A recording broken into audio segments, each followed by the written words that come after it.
Welcome back. The market continues to trounce lower. We are at the low point of the day, but we also have with us an important CEO. The CEO of InterGlobe joins us, and to take us through this interview, we have Shereen with us. Shereen.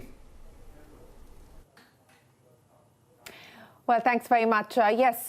For his first conversation in these COVID times, joining us now is the CEO of InterGlobe, Ronojoy Dutta. Mr. Dutta, many thanks for joining us here on CNBC TV 18. Let me start by asking you about a general observation on the outlook as far as demand is concerned.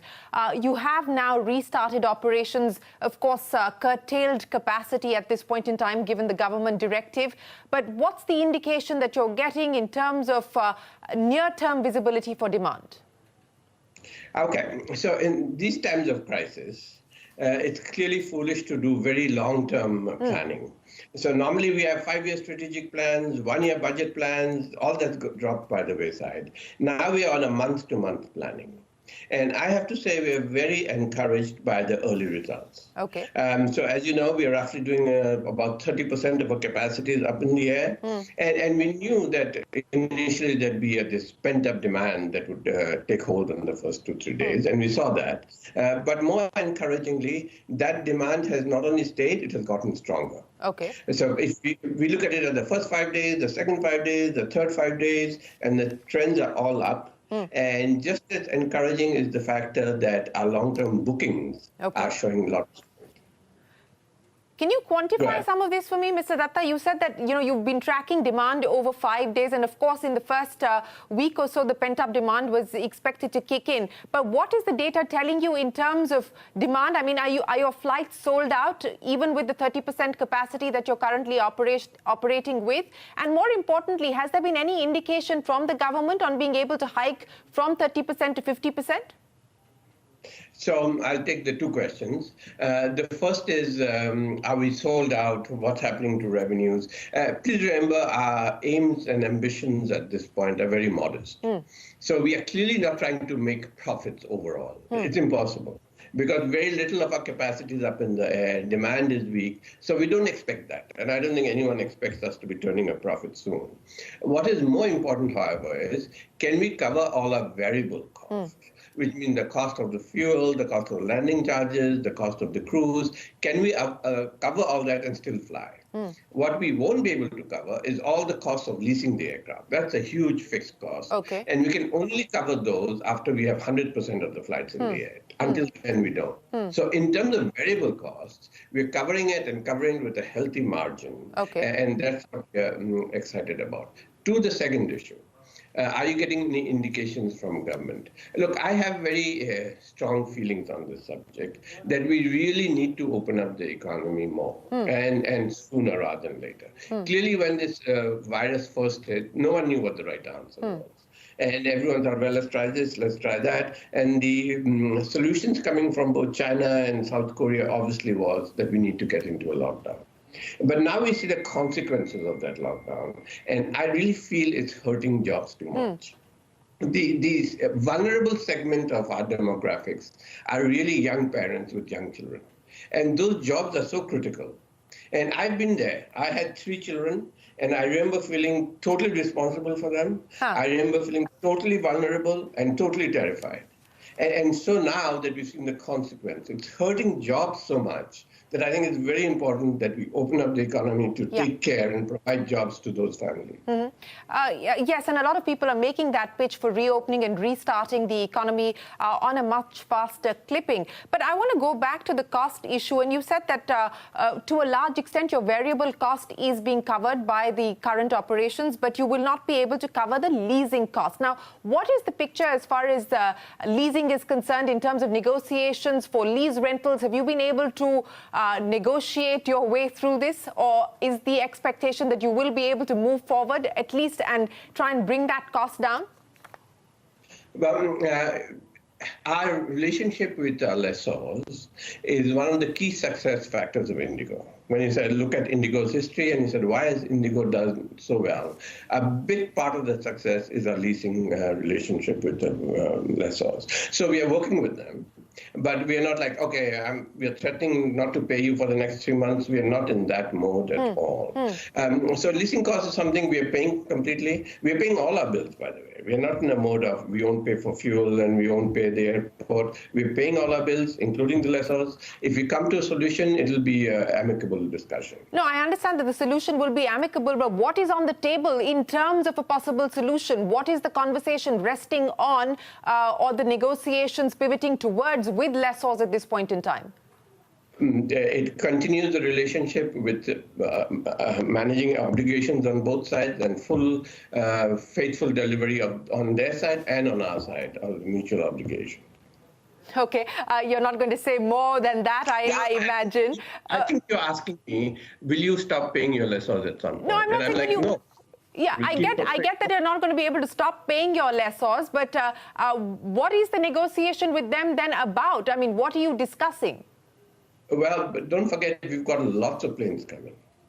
And the terms of the new planes are for discussion. Okay. The old planes, we've got an obligation, we're meeting them. Okay. But we are returning 120 old planes, getting 120 or so roughly new planes coming in the next 2 years. And those are under discussion. Okay. So then talk to me about fleet rationalization, since you spoke about the new planes now. You've gone to adding, about 5 aircraft in the Jan to March period versus adding an aircraft every week pre-COVID. So what should we now realistically expect as far as fleet size and fleet rationalization is concerned? What would right sizing mean in this environment for you? So right sizing means don't grow too much, but make the fleet more efficient. So we have a lot of the older airplanes, which are called classics in the industry, and those are fuel efficient and maintenance inefficient. So as you know, in the last few quarters, we've struggled with the maintenance cost on those airplanes. So we're returning those as fast as possible, again, meeting all our obligations. Okay.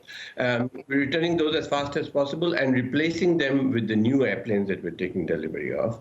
And those have both lower fuel and lower maintenance costs. So it's a win-win for us in terms of our cost structure. That's the best way for us to improve our cost structure. Okay, so if you can shed a little more light on the return plan as well as the plan to replace the old planes with the new, because there have been issues with the 320 as well. So how many do you hope to return, and what's the kind of time period that you're looking at, and what will this mean in terms of costs then on the back of the efficiency gain? Right, so what happens is that we have about 120 of the old classics. We'll return them over 2 years, and we'll get a certain number of the new ones to replace them. Not necessarily one-to-one, and we'll decide that as we go along. As I said, we are right now in a more of a short-term planning.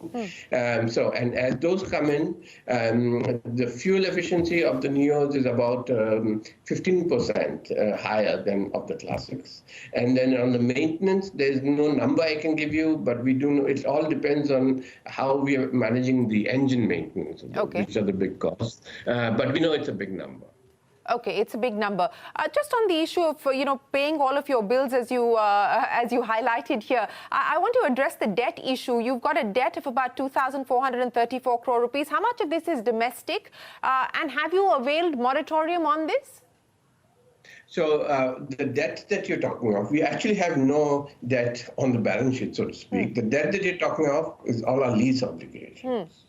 And our lease obligation debt, is large, but there's no other debt on our books. And you're asking me where it's all, most of it is in US dollars. Okay, most of it is in US dollars. So let's talk a little bit about where you can bring down costs further. Now, you've already announced salary cuts and so on and so forth. How much does that, how much of a cushion does that give you? And what next now in terms of cost-cutting measures, in terms of efficiency? So payroll costs, as you know, we've taken some pay cuts and some leave without pay. Then there's a whole bunch of purchase services. that we're looking at. But the best opportunity is really in the fleet. And it's in the fleet with its efficiency increases in fuel and maintenance that we're going to get the biggest bang for the buck. When it comes to purchase services, there are smaller dollars involved, but clearly we write to the airport and we say, we need some help from you in terms of fees, and they write back and say, we need help from you in increasing the fees. So I'm not very hopeful we'll get there much. But again, our biggest opportunity is really on the fleet. On the fleet. So, you talked about replacing the old aircraft with the new aircraft and the efficiency gains thereof. But given the demand environment, what is it going to mean in terms of fleet addition? And do you believe that the ambition and the aspiration that you had pre-COVID is going to be pushed back quite significantly? Not really. Because there are some good things happening in the industry that we should all be aware of. And it's now longer term. This is not in the next 6 months. First of all, airline travel is becoming far more affordable. Fuel costs are down sharply. And as I said, in other areas, the fleet and payroll, our costs are down.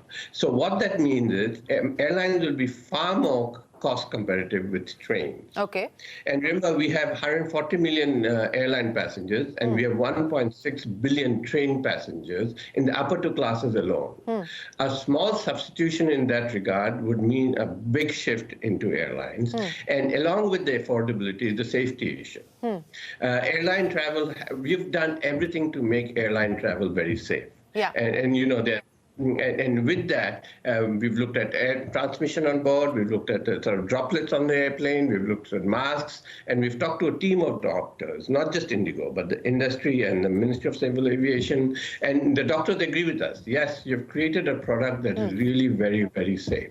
So with that, the safety on board and the affordability, I think there'll be a big shift towards airline travel. That's one. Okay. Secondly, don't forget, international also becomes more competitive.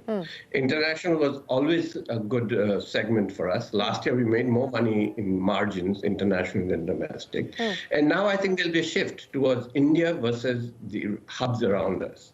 The reason Jet and Air India both struggle so much is that hubs around us were overbuilt. Yeah. Whether Dubai or Abu Dhabi or Singapore or Bangkok, they were all overbuilt and hurting Indian aviation. Now I think people will be worried and hesitant to take one-stop connections out of India. They'll probably do non-stops out of India. Okay. And I think all that helps us in the long term. So I'm bullish for the long term. Let me ask you why you believe or why you feel so confident of demand returning both for domestic as well as international operations. And let me just start with international operations, because there is no clarity yet on when the government intends to lift the restrictions. Do you have any indication of what kind of time frame we're talking about when you could resume international operations? So there are two issues. There's the near-term travel restrictions, and there's the long-term underlying demand. And the long-term underlying demand competitively shifts in India's favor.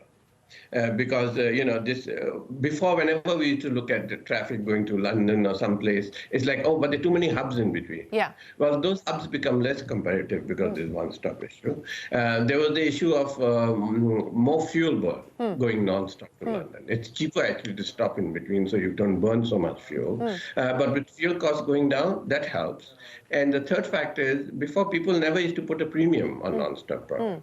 And now they will. Okay. So all of that, I think, shifts the landscape in our favor in terms of demand. Now, near term, is anyone allowing us to fly internationally? No. But again, I'm urging the government to try and lift these travel restrictions as rapidly as possible. Okay, well, we don't know whether those travel restrictions will be lifted anytime soon or not. But there is a structural change, isn't there? I mean, you talk to companies across the board, and the one big bucket where most people are talking about cutting costs is the travel bucket. I mean, people are talking about not sending people out on professional jobs and assignments through perhaps the course of this year unless it's absolutely necessary. So my question to you is, what gives you the confidence that even though, to your mind, flying is a safer option, that demand will return?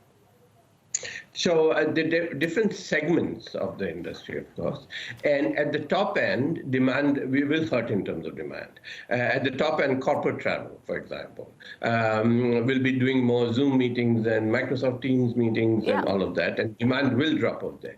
However, as I was saying, at the bottom end, Indians have such a strong affinity for family, and we call it visiting friends and relatives. There's all this train traffic to be substituted for. There's the one-stop traffic coming back to non-stop. So at the bottom end, we see a lot of growth opportunities. And we're seeing this even in the first few weeks of travel. Corporate travel is not big. Corporate travel has fallen off. But boy, at the bottom end, we're seeing a lot of demand. Okay, at the bottom end, you're seeing a lot of demand. How is this price span that the government has fixed working out for you? And how do you see it playing out as we move forward, especially if you're saying that the demand is coming in at the bottom end? So, as I said, this is unprecedented circumstances, and the government, no one knows what the right answer is, right? And the government has made some moves, and I support them fully. First, do a lockdown. Let's see what happens. Let's put in a slow amount of capacity, 30% capacity. Let's put in a fare cap to make sure that things don't go haywire in the first few days. All very good moves. But as I said again, in these times of crisis, you have to make short-term corrections. You look at what's happening, you make course corrections constantly. We are doing that too, and so should the government. And in terms of those making course corrections, I'd say it's time to partially lift the lockdown even more. It's time to move that 30% cap up to 50%, and it's time to reduce the international restrictions. And it's time, the government has said they'll remove the fare cap by August, and I think they'll hold to that, I hope. You hope that they will stick with the August timeline as far as lifting the fare caps are concerned. In terms of being able to raise funds at this point in time, I believe that there's plans for about 3,000, 4,000 crores in terms of additional funding over the next 9 months. Take us through what you intend to do on that front. Well, that funding really is, we own some aircraft. We own some ATRs, we own lots of engines, we own some A320s, and all we're doing is putting them back on lease. And that gives us a healthy 3,000 to 5,000 crore funding. Okay, so you believe that that is going to be enough? That's going to be enough for you to ride out this storm, so to speak? I would say, as you can sense, I'm quite optimistic about the prospects for IndiGo. Yes, I can see that you're very, very confident about the prospects for IndiGo. But Ronojoy, I come back again to the point about demand, and let's see how this plays out. But if we did about 300 million passengers in FY20, 60 million was overseas, what is the new normal then as far as the aviation sector is concerned? I mean, every industry is talking about the new normal. Yours has seen a significant dislocation. What could be the new normal? So I can only answer that question in terms of our capacity and what we see happening. We are at 30%. Urging the government to take us to 50%. As soon as we get there, I'm sure we'll urge the government to take us to 70%. So we see a stepped up graduation in terms of demand. Our best forecast, and again, like I told you, this is not a time to be making long-term forecasts. Sure. So I'll caveat it with that. But our best guess is that we'll be at 85% of our capacity by next year. 85% of capacity by next year. What's the plan as far as chartered flights, cargo flights concerned? Because that has been a source of revenue for a lot of you. Yes, and yes. Those have been a lifesaver. I mean, when we were not flying at all, cargo is like, wow, thank God for cargo.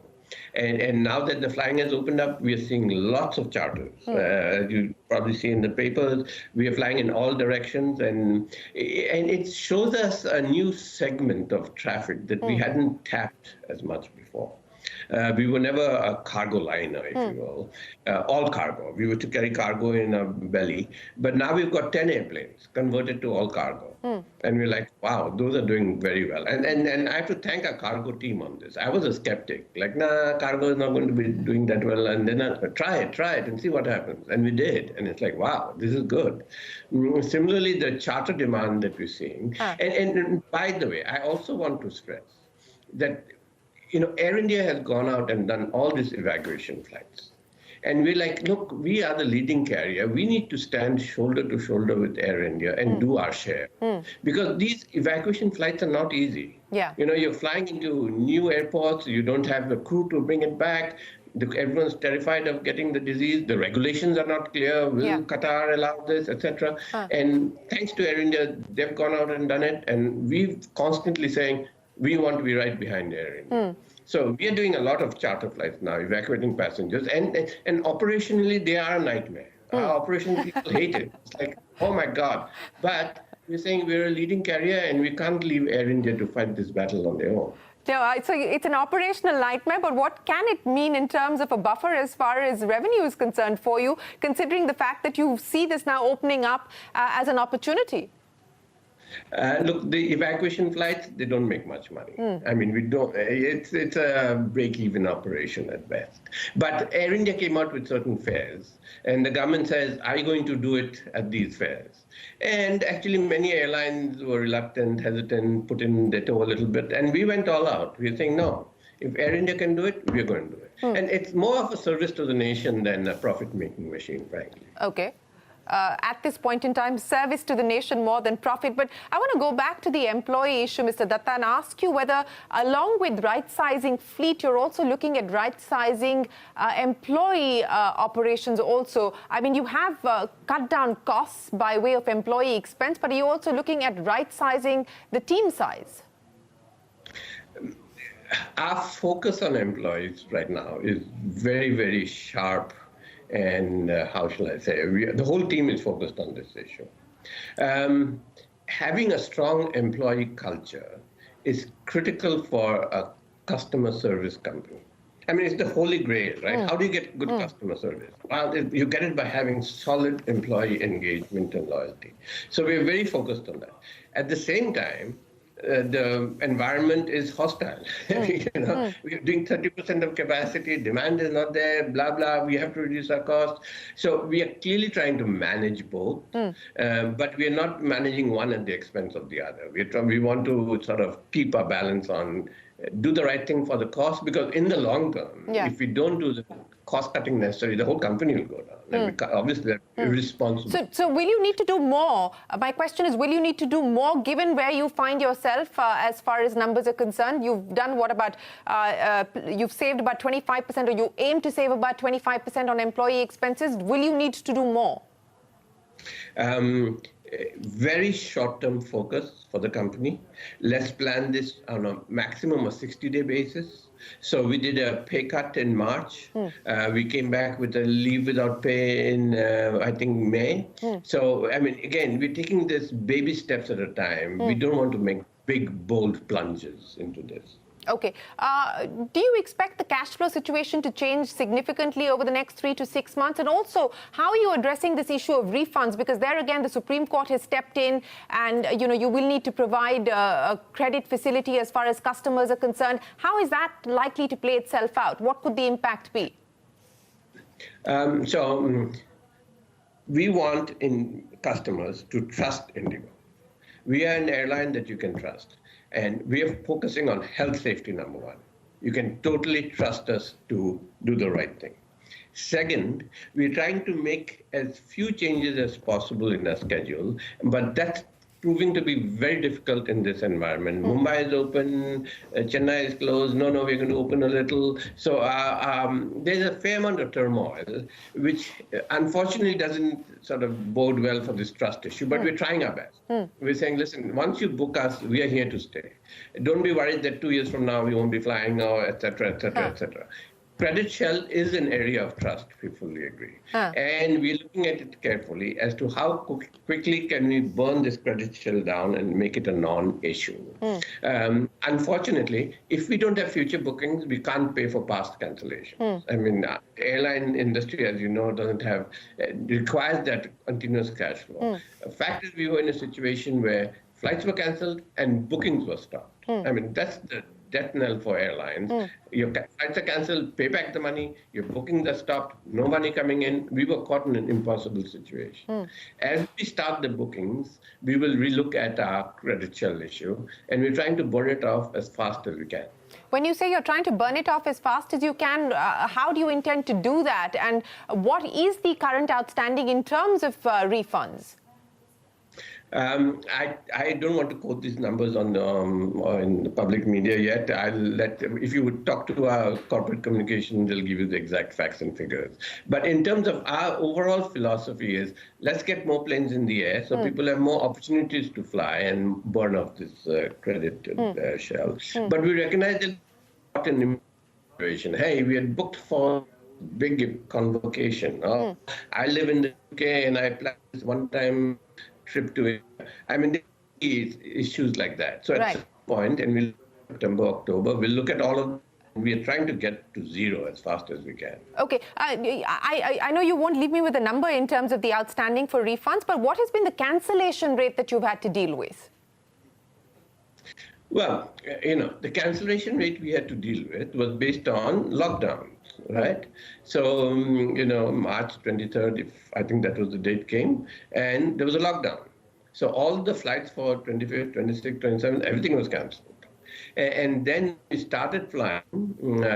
The government said 33% and so on. And then Maharashtra said no, and Tamil Nadu said no, and Bangalore said no, one from Gujarat, all these complications. And again, there was some cancellations. Yeah.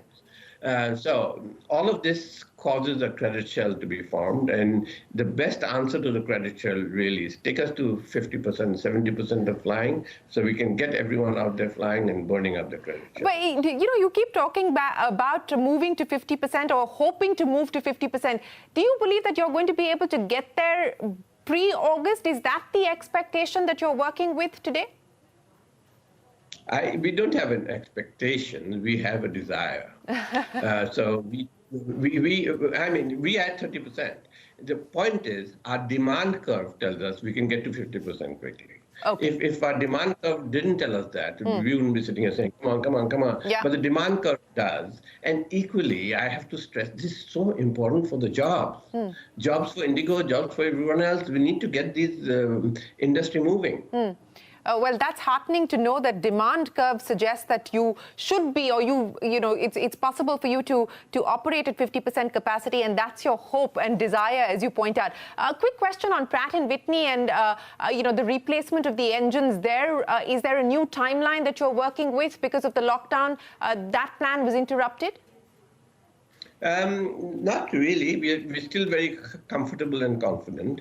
The fact that we have so many airplanes on the ground, in a way, takes the pressure off. But we'll change the engines in time, and we're talking to Pratt, and they're delivering. They've also had production problems and airlift problems. They weren't getting their parts, and they couldn't ship the engines and so forth. But everything's on track. We don't see any hiccups there at all. You don't see any hiccups, but is there an indicative timeline by when you expect that switch to take place? The last I heard was August, but don't hold me to that. Okay. But the best of my recollection, it is August. Okay, August. A quick final question, Mr. Dutta, before we go. What is this deal with Virgin Australia, and was this really the right time or is this really the right time to consider shopping at all? Nothing to do with Indigo, just so that you're clear. Yeah, that we know. So what an investor thinks and feels, I have no idea. I mean, what is BlackRock thinking and what is InterGlobe thinking? I don't know. I have no comment. But you think it's a good idea to go out shopping? No comment. I have no clue. Okay. We are not shopping, I'll tell you that. We are not shopping for anyone, nor are we selling ourselves to everyone. We are very firm, confident, and stable at this point, and I just want to put more planes in the air. Just want to put more planes in the air. Always a pleasure speaking with you, Ronojoy Dutta. Thanks very much for joining us here on CNBC TV 18. Appreciate your time. Bullish commentary coming in there. Expect demand to be close to 50%. At least that's the curve that they're projecting in the near term, and they're hoping that the government lifts the restrictions and allows them to move from 30% capacity to 50% as quickly as possible. We'll take a break. There's a lot more coming up. Don't go anywhere.